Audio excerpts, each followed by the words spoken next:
এই তাহের বেতন দিয়েছিস? জি স্যার, বেতন দিয়েছি। খালি এই মাসের তা না, ওই মাসের তাও অগ্রিম দিয়েছি। Very good. আসিফ, তুই বেতন দিয়েছিস? না স্যার, আমার দেয়া হয়নি, আমার তো বাকি আছে। আচ্ছা ঠিক আছে। তাহের তুই বল, 2 আর 2 কত হয়? ও স্যার, 2 আর 2, 2 আর 2 4 হয় স্যার। Very good.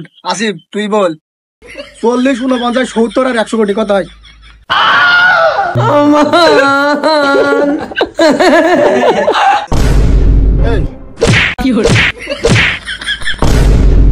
তাহের বানান কর, ক্যাট বানান কর তুই। Sir, CAT cat. Very good.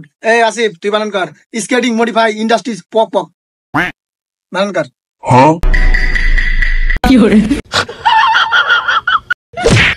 কিছু বলিস না। তাহের তুই বল, সাকিব খানের ছেলের নাম কি? স্যার, জয় খান। একে ছাত্র। আসিফ তুই বল, প্রথম বিশ্বযুদ্ধে যে জিতলো তার নানি নাই ছেলের নাম কি? স্যার, এটা আমার দ্বারা সম্ভব না, এটা আমি পারবো না। পারবি না।